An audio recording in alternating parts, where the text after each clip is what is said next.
Hello, and welcome to FloridaMan40k. We are here as always. This is John Lennon, and I'm here with Daniel Smith.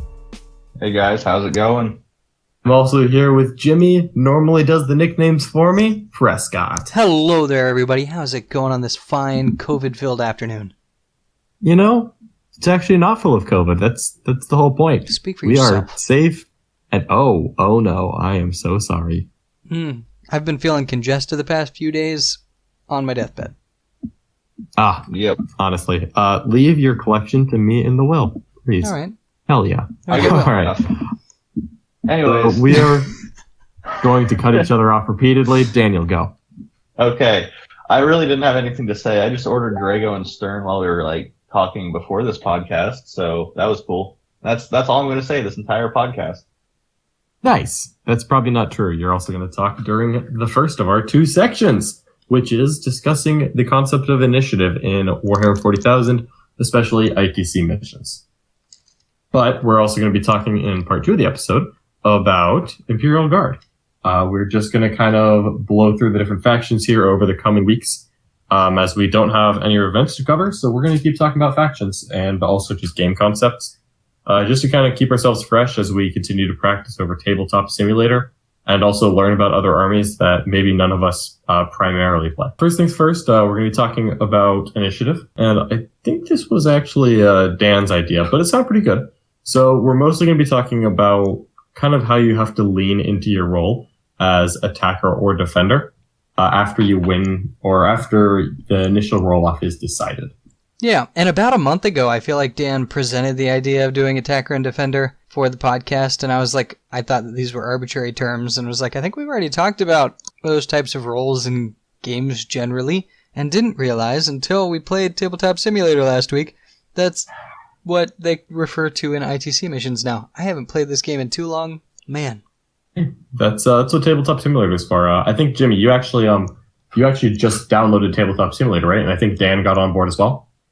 Yes, so Yeah. I know Dan had it before, and we got on and played a game, my Gene Stealer cult buggies versus just some Chaos Knights, so that Dan had a limited number of models to move around and we could figure out the interface together.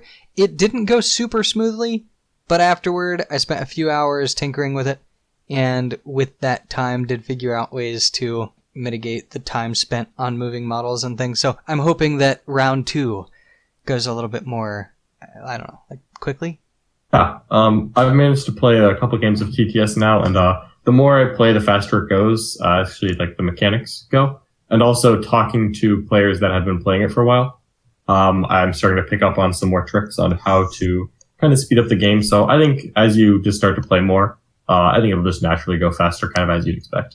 Yeah, and I think it was mentioned to us Dan Monsov has been playing as well, who I'm surprised to see isn't cucking it up in the chat tonight, but he apparently has an automatic dice roller in one of his table servers, so I'm wondering how that works. I tried to explore that option when he got offline, but I've not been able to find anything about it. So there are ways to make it more efficient. I think we'll find more of them as we move forward over the coming months. If this becomes a permanent trend, we'll definitely have to figure out how to make that more efficient. I expect we will. All right, so my first things biggest first. concern. Oh, I'm going. So with Tabletop Simulator, before we dive in to the attacker-defender stuff, my biggest concerns with it is, one, when a model dies and you can just chuck it across the table, and two, when you're about to lose, you do the table flip. Both of those are satisfying, and I'm afraid that you're going to get in the habit of doing it and then do it in real life. So just accidentally, reflexively throw a Chaos Knight off the table. Whoops. Nerd. There goes that $150 model. Oh, well. Nerd. Yeah, it is very difficult not to just chuck models off the table in Tabletop Simulator. Once I had the power to flip the table with a single button, try to keep me off of that button. Yeah, that's great. Okay. So, Lennon, do you want to run down the attacker-defender as defined by ITC in the new mission pack? And Jimmy, I know you were super happy about it, so I want to get your impressions on why. And this way I get out of having to do anything. Yeah. So, John, go ahead, do a presentation of how the new attacker-defender options work. Yeah, absolutely. So, very simple. You do a pregame roll-off as before with ITC, and this is now all missions, no longer 1 through 6. And whoever wins decides who is attacker and who is defender. Whoever ends up being the attacker, either by your own choice or your opponent forcing you to take it, they will deploy their entire army first. They will go first. The siege mechanic is gone. And yeah, that only affects 1 out of 6 games, but now you can deploy knowing that, so that will be very important later on. And then depending on who won the initial roll-off, the defender gets to roll to determine the deployment zone. So let's say Jimmy wins the roll-off, and Jimmy says, I will be the attacker. So he makes me be the defender. If I'm forced to be the defender, I roll 2 dice, and I choose one of those 2 when determining the deployment zone. If I win the dice roll and I say, Jimmy, you will be the attacker, which means if I chose to be the defender, I roll 1 dice for a deployment zone, and I have the option of re-rolling it. But if I roll something worse, then I don't get to go back and change it. So what this means is that either way, the defender has actually pretty good chances of determining not a specific deployment zone. However, by making it slightly better for the defender who has been forced to go second, it's trying to offset the chance that your opponent not only gets to make you go, gets to choose to go first, they can try to alpha strike. You now have a little better chance of forcing it into a deployment zone where you don't get immediately wrecked turn 1. Because that is definitely the goal for the ITC, the ITC team who wrote these missions. They wanted to minimize the chance of a game being over immediately and not being fun. Because, there are a lot of advantages to going second in the ITC, such as, getting to determine kill more, hold more is ground control. A lot of the points are easier to get going second. But then with no siege mechanic, going first is now more powerful, as you can deploy on the line and just immediately start dealing damage without having to worry about oops, there's a 1 in 6 chance I just auto lose because I'm deployed, with my balls dangling in the wind. Yeah, so for me personally, as a Chaos player, removing the siege mechanic just opens up so many options because we have Alpha Legion, we have Thousand Suns, we have a bunch of ways where I can just be 9 inches away or 9 inches outside of my deployment zone. I can just apply all kinds of forward pressure. The reason I never liked those lists is because sometimes you just get seized on and the game's over. And if you're wanting to win an RTT or something, sure, it's worth the risk. But if you're doing a 5 or 6 round event, it comes out to about a 50% chance that you're going to get seized on at that event and then just lose that game. And Lennon will say I'm lying here, but I personally hate putting all of my strategy on a 50% chance. So I never really did that style of list. But now there's a 100% chance you're going first, you might as well just go for it. And so I've been working on some lists that I'll get into a little bit more later, where they're fully capable of being an alpha strike army. And then there's some other layers that we'll get into when we talk defender. Yeah, and there are several reasons why I think this is absolutely great. And I think it's kind of silly as well. I don't even know how long this has been in effect, but it was brand new news to me 4 days ago when we first played on Tabletop Strategy and Tabletop Simulator, and I was ecstatic because this isn't a change that I had expected. It's not something that I would have thought of necessarily, but it does feel in a lot of ways perfect for the issues that I had with the first stages of the game. Like you're talking about, it's a situation that mitigates away from that alpha strike style of gameplay, where it's like you come up to a table and the game is really based on that first roll. So you make that first roll and then it's like, okay, the other person's going first. There's not a lot of terrain on the table. Oh, we ended up with Dawn of War. I'm definitely dead in the first turn. But in this situation, choosing defender, you have the choice to really have some options in your deployment patterns. You can try to kind of dig for that longboard by rolling a second time and then hide behind things knowing that the other person is going first. But it can also draw out those skew lists that are designed to go first or second. I feel like you're going to kind of see that a little bit more like you're saying, things that can deploy 9 inches out of your deployment zone, or things that can deploy anywhere on the board, things like that may be more popular now because they're designed to be an attacker, or certain things are designed to be a defender, so they're more durable, landing on the objective in the second turn, trying to stick out the next one. Like, I just think that adds a lot of variety to strategy and makes those strategies more reliable. Mm-hmm. So for me, I absolutely love the deployment aspect of this, because what you always have to do is when you're deploying, knowing you're going first, you kind of have to assume that you're going to get seized on previously. And it's the absolute opposite if you're deploying second. You have to assume that you're not going to get the seize, because more often you're not. And you cannot deploy as if you're going to get the seize, because then you're forfeiting if you don't get it at that point. So at this point, it's a lot better because you get to try to mitigate the bad deployments.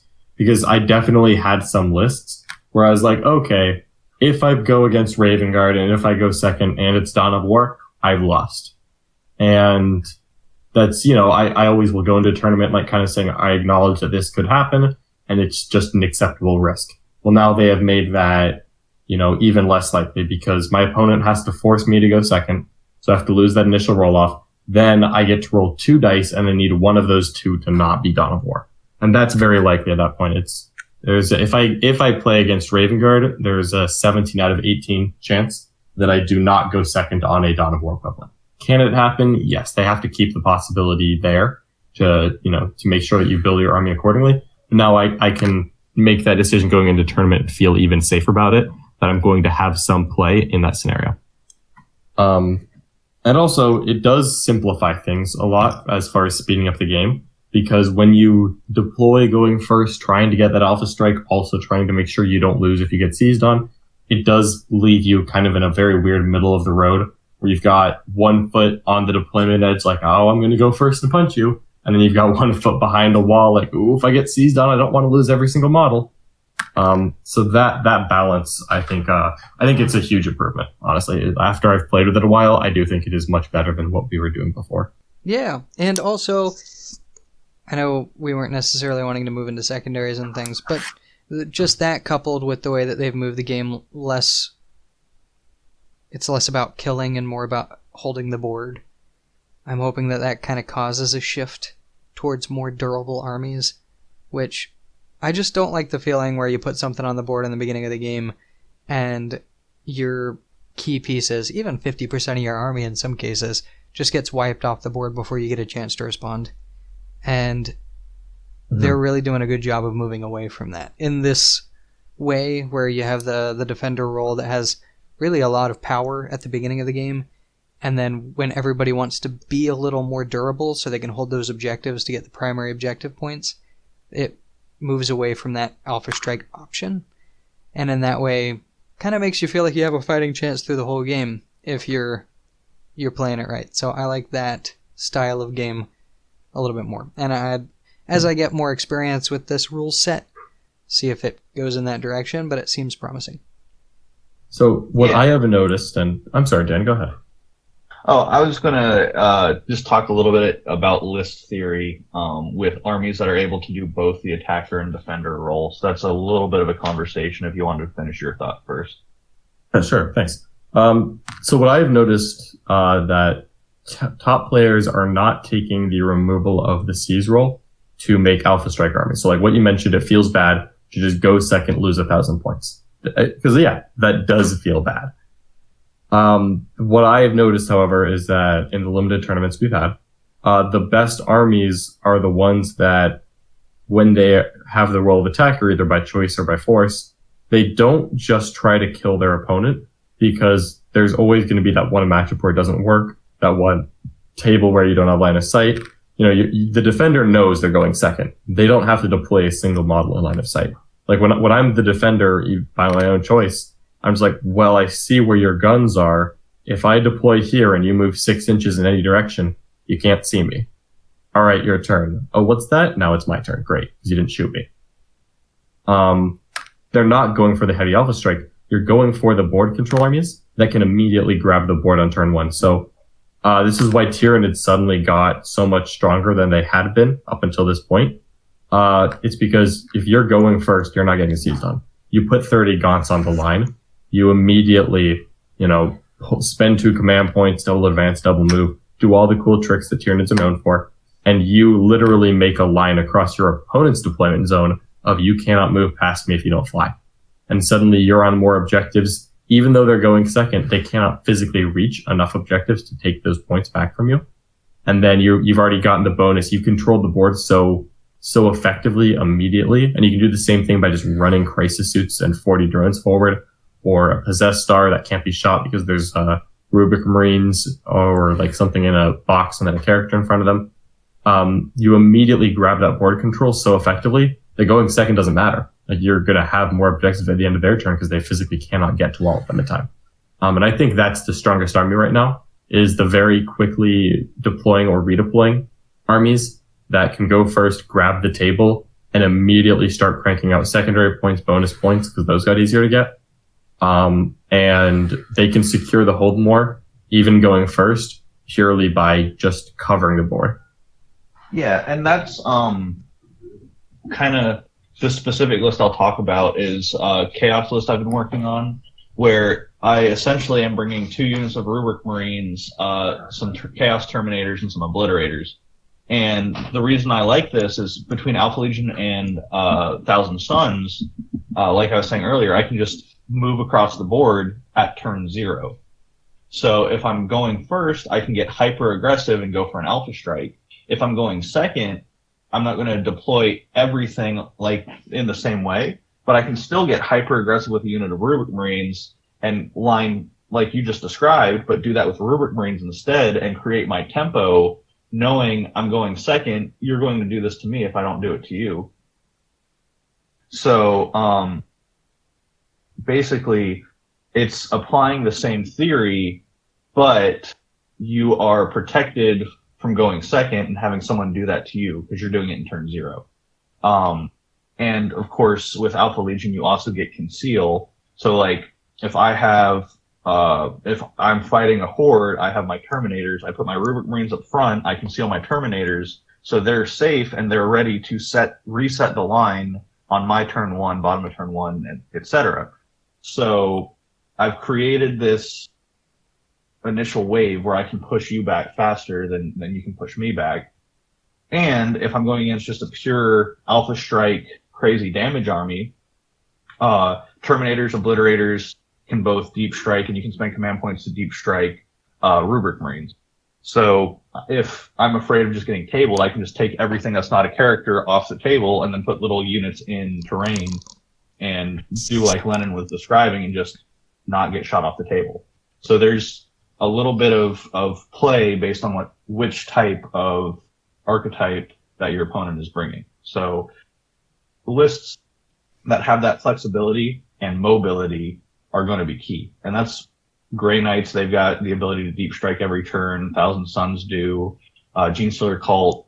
Tyranids are really fast with Kraken, Swarm Lord, etc. All their tricks. So those Eldar, Shining Spears, those types of armies are just going to be back in style because of that mobility and ability to just cover the table.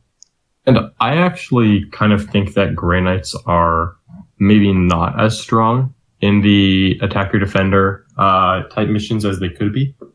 Hot take here. I think that Grey Knights in their current rule set would have been absolutely fantastic in the old ITC missions. And they're still good. They're definitely not a bad army.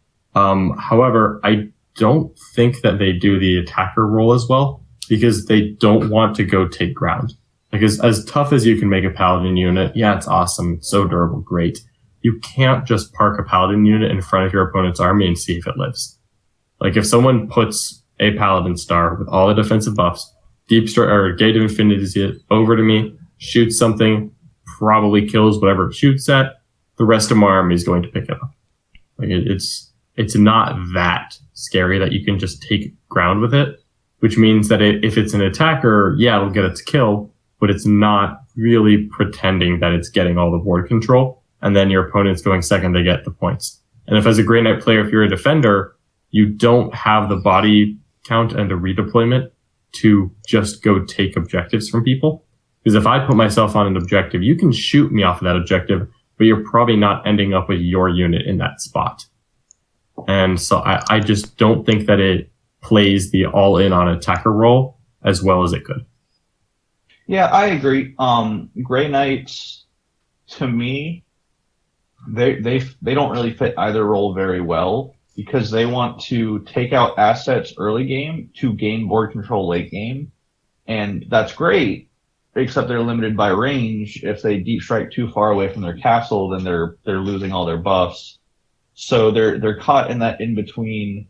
They have a lot of the tools to be an attacker list, and they have a lot of the tools to be a defender list, but they don't really have the unit line, I'll call it, to function properly pure. And if you're going to soup, I just think there's other armies that do it more efficient. So they're in an awkward spot where you can do very well with them. I think they're a very good, very fun army. I love my Grey Knights, but I don't know if they're the type to be able to go all the way at a major in the current mission set.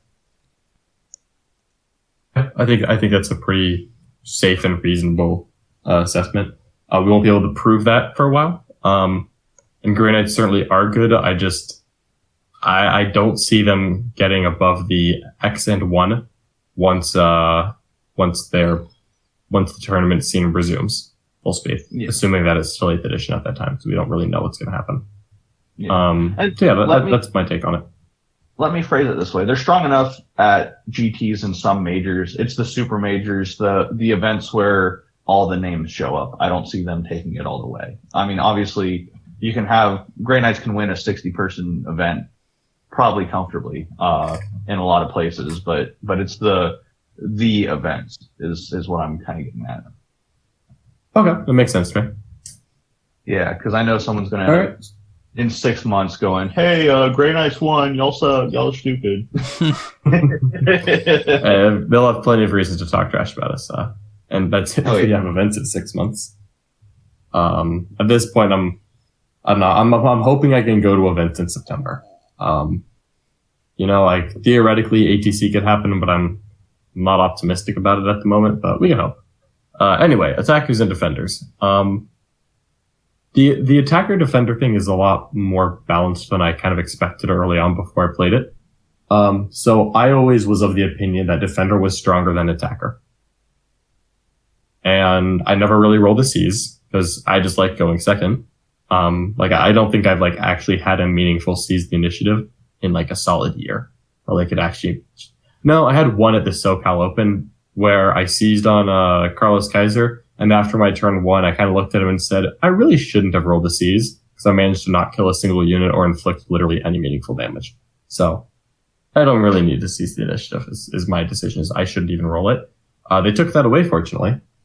Yeah, I just more balanced than I expected. Because I liked defender before, and then they gave the defender more power over the deployment zone. So I'm like, oh, well, if defender was better before and it just got another tool for making sure it didn't go second on Dawn of War against Raven Guard, then it must be even better. Yes, but actually no. The ability of the attacker, if they have an army to take advantage of it, to just completely flood the board, immediately grab a bonus point, and then maybe get so many objectives that they're holding more anyway, that is super powerful. That's something that I hadn't considered how much going first and grabbing the board would matter until I actually put it on the table. And I was suddenly like, well, he made me go first. Oh, I can grab all 6 objectives right now, and there's no way he can get me off of all of them. And that's what I did. And I kind of hit that epiphany, and a lot of other good players have reached similar conclusions. I know that's a lot of Nick Notavati's Tyranid army. I know that's a lot of Richard Siegler's army. Before, Richard Siegler and I would kind of literally just be trying to force the other person to go first because that's who would win our games. Whoever won the roll off to make the other person go first, I think won our last 3 major games was whoever made the other person go first. At Nova, he made me go first. He wrecked me. Then 2 Crucibles in a row, I made him go first and I won both those games. But instead now, if we play again, I genuinely expect that we would try to go first just to completely seize the board control, get that bonus point, and kind of play from there. Yeah, it's all about the tempo of the game. And that's when we've talked about a little bit too, is tempo and pacing, understanding the score versus the board state. And attacker gets a lot of that power early game now, where defender generally has it late game. You get the last say. You get to make the final moves as the defender. But now the attacker is making those exact same moves turns 1, 2, and 3. And sometimes all game. Yeah, no, and I think that is very important, honestly. Yeah. And that is a great segue, if we're ready for it, to discuss guard, because I think some of the best guard builds are designed to really take advantage of that attacker role because of move, move, move. I'm ready for guard. Jimmy? Always ready for guard. Although I'm not super knowledgeable on them, so I guess we'll see how ready I really am. I'm also mediocre on my knowledge of guard. I know they have cool tanks, they have cool scions, and super basilisk. Is that a thing? Yeah, super basilisk is a thing. Super tank commanders are also a thing. Yeah. Yes. And honestly, the So- new supplement, I guess we'll get into all of it, well, piece by piece, but also adds a little bit to the tank commanders who got a buff in Vigilus Defiant, so we could talk about that. Mm-hmm. Yeah. Gotten buffs in pretty much every supplement to the guard book, But including it seems chapter like approved. they really need it each time. Like each time it comes, it's like, guard, it's not quite there yet. We need a little more, and then hopefully they'll get another buff soon. Well, Jimmy, you know why they're at the current power level they're at, right? Why is that? Because John Lennon was, like 2 years ago now, just crushing events with them, and Games Workshop was like, we need to make his 2,000 point a 2,500 point list. Yeah. I did, in fact, gain 490 points in chapter approved after... Index Guard, I was not the only person to be crushing with that. I was not the most prominent to it. Index Guard was just heinously undercosted. Yeah. But that's okay. It's funny, though. Yeah, so Imperial Guard, a lot of the strengths of the book. So first of all, Imperial Guard can be played pure, and for whatever reason, Astra Militarum is one of those armies that people want to take pure. No one really has any problem souping Sisters of Battle. You see the Pure Sisters players, because God bless them, they've had these metal models longer than I've been alive. Good for them. But a lot of people want to play Astra Militarum pure, even though they have that role as the Loyal 32. The strengths of Imperial Guard are very, very good shooting, very efficient shooting, and especially good shooting that you can't retaliate against. Guard have some of the better indirect fire in the game, with the Manticore, the Basilisk, the Wyvern. All three of those vehicles are good, indirect fire. And then the Talon tank commanders can shoot and then move, which means that they can find a wall to be behind, move, poke their gun out, shoot, move back, keeping themselves safe. So it's not as good as an indirect fire Leman Russ, because it can't shoot at things hiding out of line of sight, but it itself can hide out of line of sight. So you can get a lot of kind of difficult to engage with shooty vehicles. You can also get just a lot of vehicles. You can just take a bunch of Leman Russ tanks, and it's like, well, you're not going to kill all 8 of these toughness 8 models before I demolish your cannon you. That's pretty strong too. And then, of course, they have the waves and waves of infantry. Move, and the orders mechanic in general is just super powerful. I mean, you literally get like a free warp time that you cannot fail, that you don't have to roll for it, can't be denied. It's cheap. Like a company commander is 30 points to issue 2 orders, which is just criminally cheap. You can use the basic guardsman as a very good mobile screen and as a board control element if you're the attacker, because you just deploy 20 guardsmen on the line, you combine squads, you advance them up, move them up. That unit's now moving an average of like 19 inches forward, which is enough to control any center objective and push far enough past it that your opponent is not just going to casually come contest it. They have to kill all the guardsmen and then try to consolidate into it or something, just because, they've moved up so far, and they could go farther, honestly, that your opponent's not going to be able to get into good positions in the midfield. And then, your Imperial Guard, you're not a bad Alpha Strike at all, but your guns are also well suited to shooting from long range and out of line of sight. So you're very good at going second and not losing your teeth. Like if you go second with guard, you can put all your basilisks literally against the backboard edge. They're hard to see. Your tank commanders, same thing. They're 72-inch range. They're behind a hill. They have no problem moving and then using an order to shoot and then move back so they're not getting hit back. They have a lot of good tricks. The bad thing with guard is that they don't have the fly keyword. And no, we are not counting Valkyries as a real unit. Dang it. Why not? They're just trash. Like Scions have some stratagems that like make you think like, wow, that'd be really cool if you like go all Apocalypse Now and take a bunch of vultures. Vultures are garbage. Like, you can pay 120 something points to have a vulture that your Scions get out of, or you can be Scions, not pay for a vulture, and do the same thing for free. See, you keep saying vulture, but No. I think you mean Valkyrie. Those are the same. Yes. I meant Okay. Valkyrie. Thank you. Vultures are awesome, even though they got nerfed on me. Made me sad. But That's they one were we awesome. can blame you for. I take full responsibility and credit for the vulture Yeah. nerf. Valkyries are just awful. I can't get around it. So Guard has a lot of powerful mechanics. They have a lot to offer as an ally force. Even though a lot of people want to play them pure, I do think that pretty much every Imperial model that doesn't have combat doctrines should be in a soup list. But they are very powerful. And they have merits as a pure army. And they make a very good army in the new missions because they do have that ability to go attacker. They're a shooting army. They're very good at delivering turn 1 damage because of their long range and access to ignore line of sight. And they have good board control with guardsmen that can go very fast for a very cheap OBSEC unit. They're not quite as fast as Termagants, but they're a little bit more defensive. You can give them more offensive buffs if you care about it. And you don't have to spend command points on the slightly less mobility they have, but it's free. Whereas Gaunts can go farther, but they're paying command points to do so. So without investing command points, Guard do it better. And are tougher. So Guard are very strong. They do it. The big weakness is that good players can beat them since they don't have the fly keyword, I think.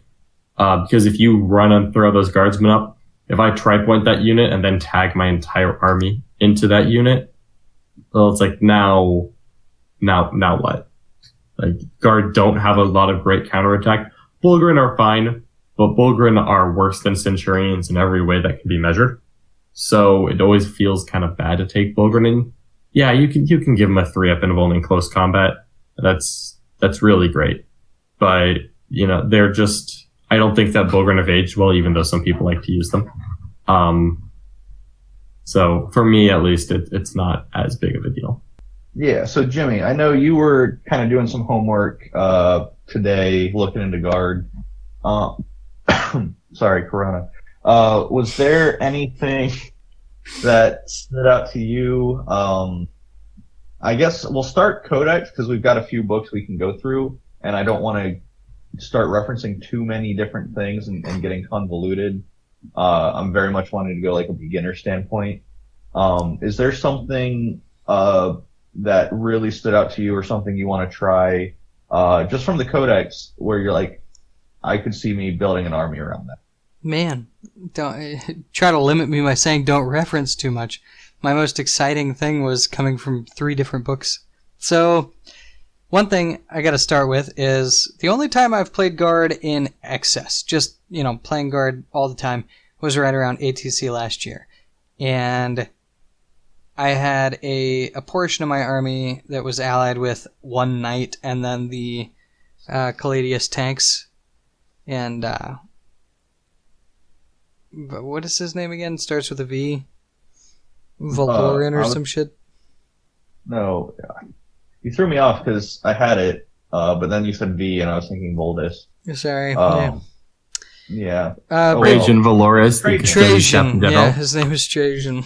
Alright, so, anyway, those guys. Mad at us. And I just loved it. Like, they felt like MVPs, just my little Cadians, and the company commanders who are just like, get the fuck onto that objective. And they just did. Like, every time there's nothing limiting them, they just run around and do whatever the hell they want.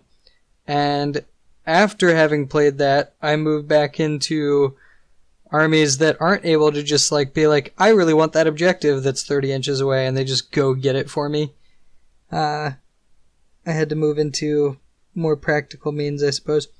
And I missed it. Anyway, so going from those guys, I do really like the Emperor's Fist specialist attachment from Vigilus Defiant that gives you that relic to just do straight 3 damage with your battle cannon on a Layman Russ. But Yeah, the Hammer of Sunderance. yeah, from the new stuff, they have a stratagem called Hail of Fire. It says use this stratagem in your shooting phase when a Layman Russ model from your army is chosen to shoot with. It has to shoot at a vehicle unit, but you don't roll to determine the type of characteristic of that weapon. So if it's a D6 weapon, such as the battle cannon, it will shoot D6. It shoots just 6 times. And if you move less than half your move characteristic, you shoot 12 times, damage 3, for 2 CP. And Yep. that is beautiful. Yeah, it's like the ultimate night killer. Yeah, just beat the crap out of it. And then you've got, I really like the tank aces, which are basically like the Tyranids adaptations from the Greater Good book, but for guard tanks. And you have Layman Russ abilities, but you also have specialist, like support tanks abilities, and then big tank abilities. And one of the ones in there for the support tanks is if you have a weapon that has variable damage, like a D3, it just does the full damage amount. You can't put that on another Layman Russ. You could put it on a support vehicle. I haven't looked enough into the support vehicles, whether the Wyvern or Basilisk or any of those really have a lot of variable damage. But I just think that options like that are super cool. Especially if you put it with the other specialist attachment that makes it to where a vehicle like that can shoot twice using their stratagem. So you start to couple all the little pieces together. It does take CP, but since you can just fit so many cheap guardsmen into a list, odds are if you're running guard, you're going to have a pretty good amount of CP to work with. So it's things to drain that CP, but you get pretty good benefit off of them. Variable benefit. So that's nice. Lennon, did you want to kind of talk about the Basilisk now? Because Jimmy kind of gave us a good transition to it. I feel like that would fit well for what you're kind of looking at, Jim. I don't know it. I know it exists. I just don't know it well enough to really give a full explanation. So go for it. Totally. So you've got a couple options with these support aces, which are the ones that are not Layman Russ. As Jimmy mentioned, the max damage I think is probably the strongest because both a Basilisk and a Manticore have D3 damage weapons. And now when you take either of those and make them flat 3, you can do so much more with that. Like a flat 3 weapon is probably killing an Intercessor with a 5 Feel No Pain. It's killing a Hive Guard. It's killing an Aggressor. It's killing any Crisis Suit that fails its drone pass-off. Suddenly that becomes actual real damage, whatever gets through. Because Basilisks, they only hit on 4s. They're 2d6 take the highest shots. It's a good number of shots, but it's not the craziest number of shots. But with a Basilisk, I really like taking, if you have 2 guard attachments, I like 1 tank detachment for a minimum of 1 Hammer of Sunderance Talon Tank Commander, and then at least 1 in the Artillery Company, I think Emperor's Vengeance Artillery Company, a Basilisk. So you can make him ignore cover near a character. You can make him reroll all hits with 2 command points for an aerial spotter, from, I guess, like a theoretical Valkyrie that's telling him where to shoot. And then you can 2 command points shoot twice. And as Jimmy mentioned, you are going to have access to a lot of command points. This isn't new tech, by the way. Like the double shooting Basilisk has been a thing for a while because it is relatively good at killing like eliminators, which are very frustrating for guard players. But now that you can make him flat damage 3, a Primaris Marine that fails the save is going to die. Even if it's Iron Hands has a Feel No Pain, it might live. But before, you could just roll a 1 on the D3 damage. Like, I think I had like a Basilisk do 4 wounds to a 3-man eliminator squad, and you roll the 1 for damage, and then the second one killed him. Then you rolled 1 for damage. Then the 4th one killed it, and I still had an eliminator left.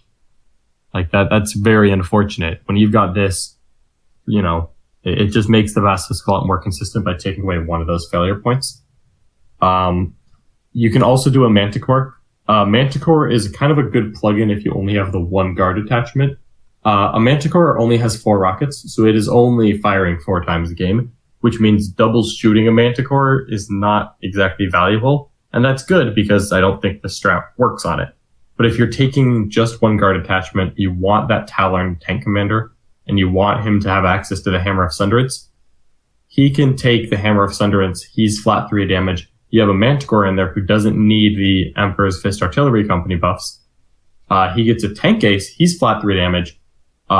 They're all shooting without really being shot back effectively. Now you've actually got some very good damage coming from a guard list or from just a guard attachment. That's a lot of flat 3 damage. I think the Basilisk is probably better than the Manticore overall because it does get to shoot for 6 turns. It's more reliable on the number of shots, and it has 1 better AP. Given the kind of high proclivity of armies that are ignoring AP 1 and 2, basically Sisters of Battle, Hive Guard, the Manticore does become a lot less valuable in those cases because it is only AP 2 while Basilisk is AP 3. To my knowledge, nothing ignores AP 3 in the game other than just having a strong invul. Yeah, that's true. Because you have a lot of the random stratagems that are like ignore AP 1 or 2 or the adaptations. You've got a random Tau suit can ignore AP 1 and 2 for some reason. Sisters of Battle can have an entire army that ignores AP 1 and AP 2. That concept is starting to spread throughout the game more and more. So I think AP 3, natural AP 3 not involving doctrines, is still very valuable to have. So if you can afford a second guard attachment, if your list style allows that to happen, having an Emperor's Wrath Artillery Company is fantastic.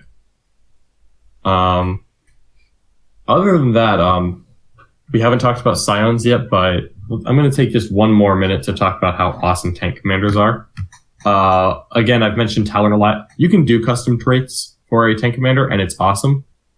It's actually maybe even better in a pure guard list because of that. At a certain point, you have armor saturation, where they can only kill so many vehicles a turn. It doesn't matter if some of those vehicles are out of line of sight because they can only kill so many, and you just have more than that, and that's fine.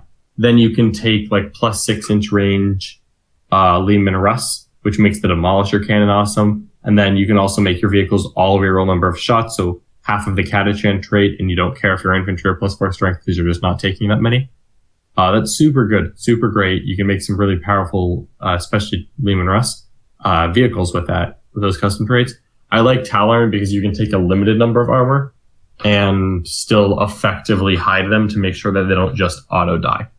But some of the other tank commander traits you can take a 2-up armor save on a tank commander. So let's say you're playing against, just any kind of army with like decent AP guns, or maybe you can just have a better save, and then you're always in cover because you're a Lehman Russ. You just need to poke a turret out, and suddenly you can see the whole board, and you shoot off that. But 95% of your hull is out of line of sight. Ludas that shoot that aren't gonna even scratch it. Any kind of AP 1 or AP 2 army, suddenly you're getting very good saves against that. They're just not doing enough damage. Likewise, they have actually not likewise at all. They can take a weapon that is but 1 better AP, so you can make one of your, like your battle cannon or your punisher cannon 1 better AP than it is. This is really good on the Hammer of Thunderance guy. You can make his battle cannon AP 3. And now, suddenly, if you're playing against Valor's Hard Exorcists, they go from having a 3-up armor to a 6-up save because they're no longer ignoring your AP 1, AP 2.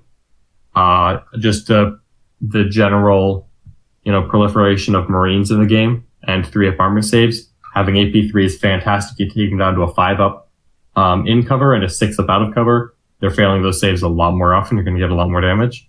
And I think the final one that I really like is a Master Mechanic, where he just reduces damage by 1. Some things like Orcs don't care about AP1, AP2 versus AP3. Orcs don't care about a 2-up save that much because Ludas are just not good against Russ. And then a shock assault gun is AP5, and the Met guns are like AP4. your save is not saving you there. Being -1 damage means it suddenly takes like 3 or 4 more wounds than previously to actually knock you out. Love it. Yeah. That sounds like a lot of great options. A lot of flex. I do think that maybe I feel like everyone knows that guard is good right now. Maybe it's just that, we don't, like Brandon Grant lives, on the other coast. We're not seeing the really great guard players in Florida. I feel like they were not given enough credit. So I feel like they are genuinely very strong. Scions are very flashy. We'll probably talk about them in just a moment. But man, these tank ace things are fantastic. And you don't need a lot of tanks, because tank aces are like biomorph adaptations. You can get one if you have a warlord who's Astra Militarum. You can get one if you spend a command point. So maximum of 2, and if you don't have a guard warlord like me, you're only getting 1. One Lehman Russ tank commander, though, is just such a good add. Like, he's just a battle cannon guy in a Vigilance detachment. So, and he's Talon, and I've got Scion troops that are just going to deep strike anywhere. They're just giving me some command points and some deep strike obsec and some cheap screens. But, like, woof, they can really do some cool stuff. I just take my 1 tank commander. All right, he's going to be AP3 Demolisher Cannon. He's going to be flat 3 damage, Hammer of Sunderance. He's going to fire and fade every turn so that he's not taking a heavy penalty because he's Talon, so he can shoot even like a whole mounted las cannon. He just pops out, shoots some anti-tank weapons, tucks behind a hill every turn. If you want to get to him, you're cutting through several Space Marine characters and a Sisters Brigade worth of screens. Good luck. Have fun. Wait, so one more time. What is the thing that's causing him to be able to duck behind something? So the Talon regiment-specific order is a tank order. So every regiment has their own order. The Talon order is the tank commander orders a tank within 6 inches of it. It can target himself. And that tank can move in the shooting phase either before or after it shoots, like up to 7 inches or something. So, for example, you can move a tank 10 inches forward, order itself to move and shoot, and then it moves 7 inches, and then it fires its Demolisher Cannon. So it actually gets a lot of range out of its Demolisher Cannon by moving so fast forward. Or you keep it in the back, you move it a couple inches so it's not moving fast to get to shoot twice. It orders itself, then it double taps the battle cannon, then it gets to move again. It tucks that turret behind the window or wherever it was hiding behind a hill so that it's not getting shot back. So you can have Talon tank commanders. They don't get the natural rerolls of Catachan or rerolls to hit, but they're a ballistic skill 3 tank, still very solid, and they really get to benefit from just poking out, shooting, dropping back in. And they are relatively accurate, very hard to engage. Yeah. Dan, what do you think? The thing about guard is, and really any of these new things like tank aces or adaptations, it gives you what Chaos has kind of always had, and that is flexibility between game. So that's just incredibly valuable in a competitive list, is the more things you can change from game to game, the better you are at adapting to your opponent. So where before you build a guard leaf blower list and it's going to do the same thing every game, more or less, now you've got all these little decisions you can make that just increase your percentage against certain matchups. So where Lennon went into some specifics there, I guess my thoughts are more general of guard specifically got a lot of good options that you can flex into and out of at a given game. So that, along with what we're going to get into with Scions and some other stuff, that flexibility really helps them at the competitive level. So do we think that Pure Guard is a potential competitive level threat? Or are we thinking still that they need some help? For me personally,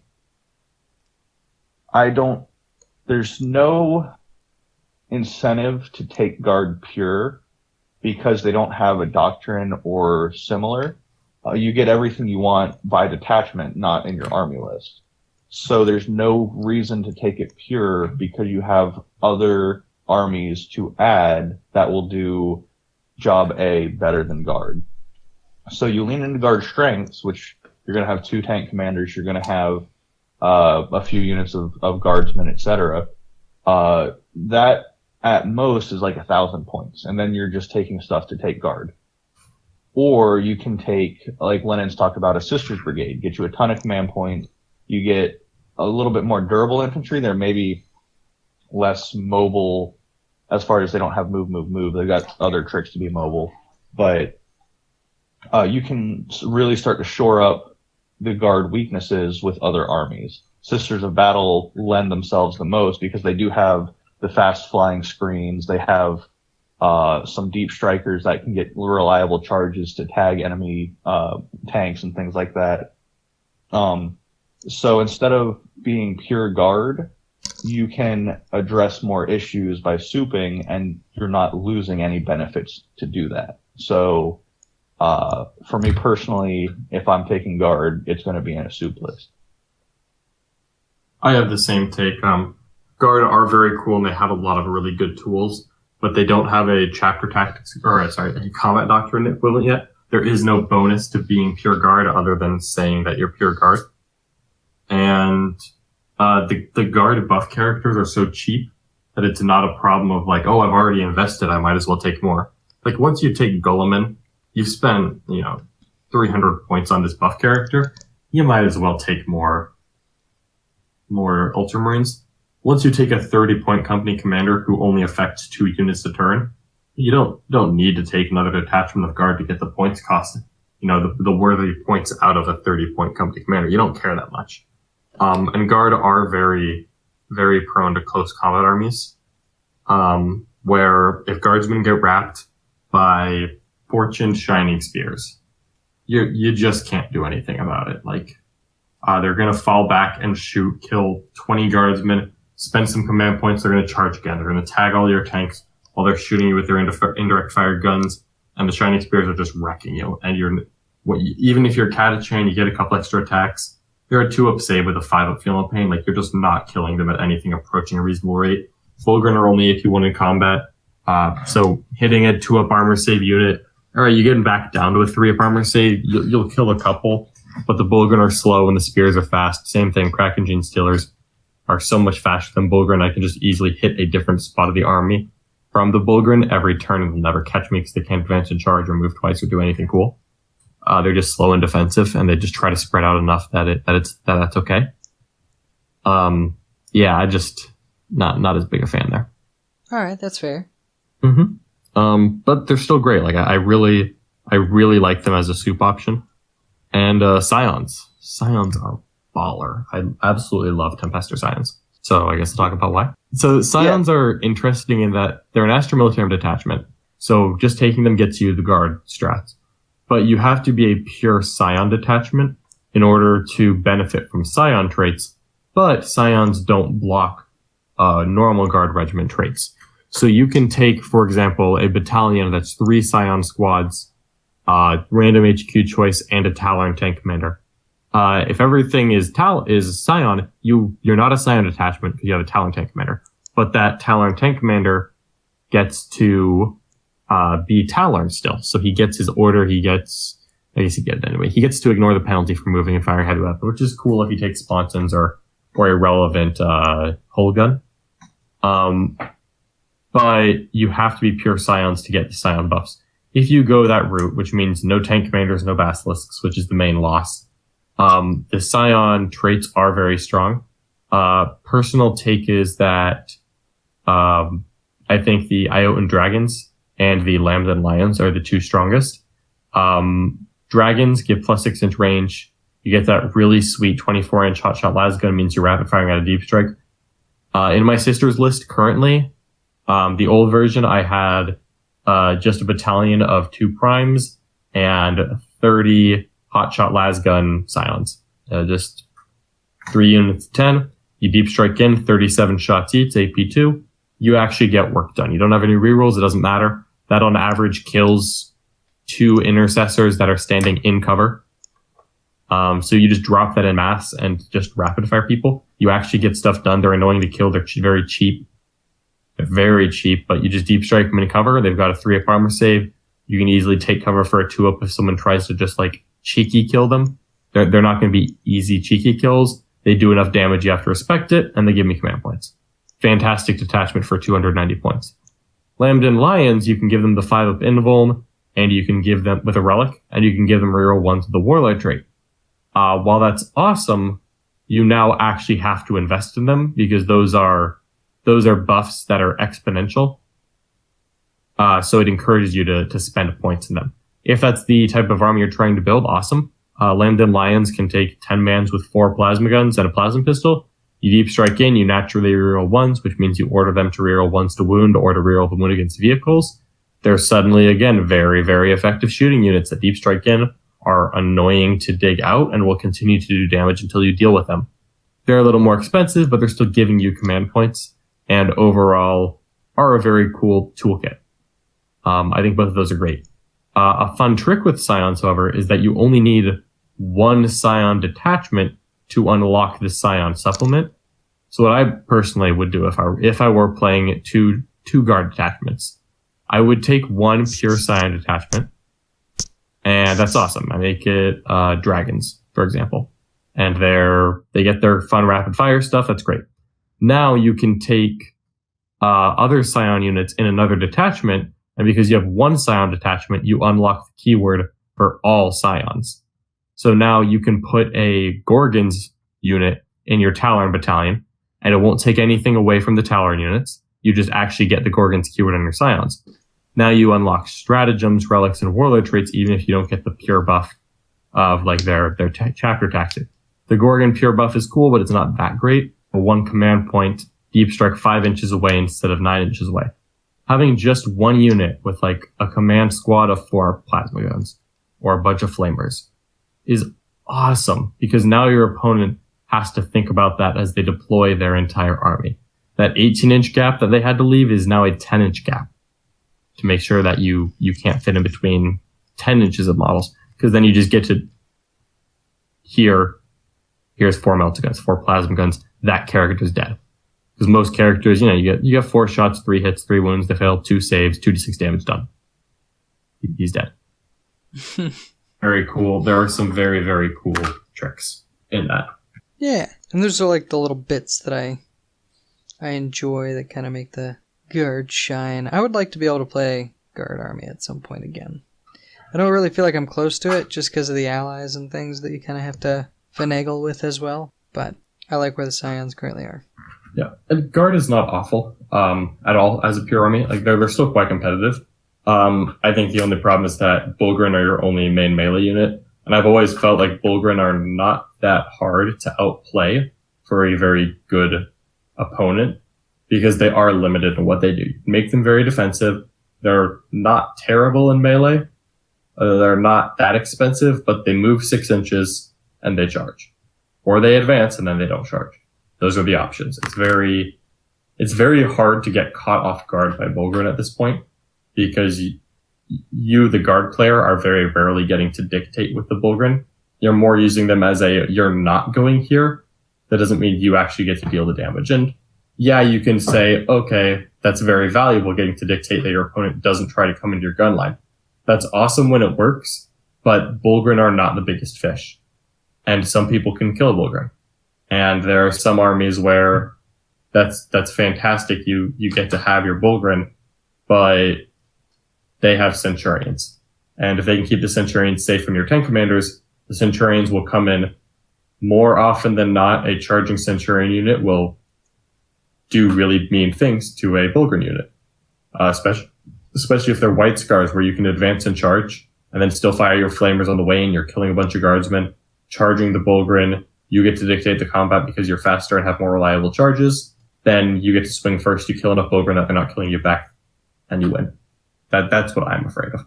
Yeah, all of that does sound pretty terrifying. Do you have any other things that you gleaned about Guard as you were kind of doing your little read through this week? I don't think so. I had heard a lot about Scions coming into the review of Guard.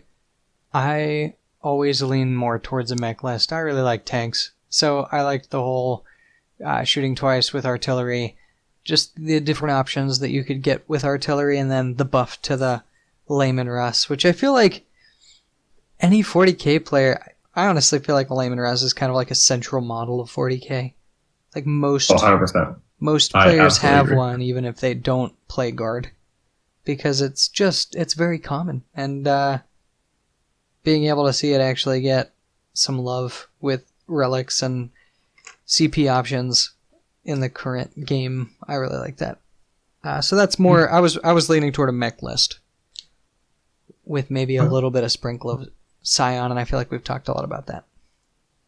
I mean, Leman Russ are actually not that expensive. You could take a custom regiment, and you can take like a bunch of plasma executioner tanks, which is a lot of people don't like the plasma executioner because it's only a 36-inch gun. But other than that, it's strength 8 when it overcharges. It can naturally roll once from tank orders. Strength 8, AP3, damage 2. It's a more consistent version of a battle cannon that's a little shorter range and is a little cheaper. You can make that the long range guard. I don't remember what it's called. There's a guard successor or custom trait that gives plus 6-inch range. Now a 42-inch cannon is actually much, much harder to stay out of range of. And then it also rerolls number of shots. So it's more consistent. It's just as consistent as the Catachan version, but it's longer range, means it's harder to get away from. It's a little cheaper than the battle cannon tank. And you just take the one battle cannon tank commander to get your Hammer of Sunderance. And other than that, that guy goes all the way in the back. And then you've got like 3 plasma tanks or 3 demolisher tanks even up front. Because again, 30 inches versus 24 is it's a big difference. Plus 6 inches matters a lot on these rust guns. The Emperor's Fist Tank Company, by the way, does have a 1 command point. Move your full distance and still double tap the big gun. Yeah. To have that stratagem, because suddenly your demolisher cannon, which moves 5 inches and then shoots twice at 24 inches, is 29 inches. Suddenly you have the threat range of I could move 10 inches, then advance, then spend a command point and double tap my main turret weapon with no penalties to hit because because grinding advance. So now 1 to 46-inch threat range on a model that base is 29-inch threat range. And that really ups the value because the Demolisher Cannon does hit very hard. And you can have 3 of those. And the regular Rust tank is not that expensive. You just need to kind of have that ability to keep people from just hugging and wrapping you and auto-beating you. You need to have some kind of deterrent to make sure that's not a thing. That could be a Space Wolves detachment. Space Wolves have a lot of good characters right now. That could be Bulgren if you want to say Pure Astra Militarum. That could be White Scar Centurions or Paladin Squad. There's so many options. So many options you can take. Well, this has definitely all made me feel a lot better about where Guard stands in the universe, the 40k universe. And they're very viable. Yeah, so over the next week, I'm going to try to take some of those options, see if I could play them in Tabletop Simulator to get a good idea of how it all works out in practice. And then next week, report back on the different options, what I found most useful. I would like to do something that concentrates on mech, tanks, and things like that. Something that focuses really on the power of those Scions. And in that Scion match, maybe soup in some other things that would bring their strengths out. And then we'll see how it all goes together. I think we can make it happen. All right. Did you have anything to add there, Daniel? No, I think y'all covered it pretty good. I'll just say that I will get my Chaos Army downloaded so we can play test, Jimmy. Yeah. Okie doke. Cool. All right. I think that wraps up this episode for this week. Appreciate everyone who came and listened to us. If you guys have any feedback, by all means, comment. We can be found on iTunes, Podbean, YouTube, all the good places. Feel free to comment, message the page. Let us know if there's anything you want us to talk about specifically. We're all ears right now. We're always looking for ideas, especially in this coronavirus time where we don't get to talk about our tournament experiences. But appreciate you guys listening to us. Have a good night. Good night, guys. Yeah, good night.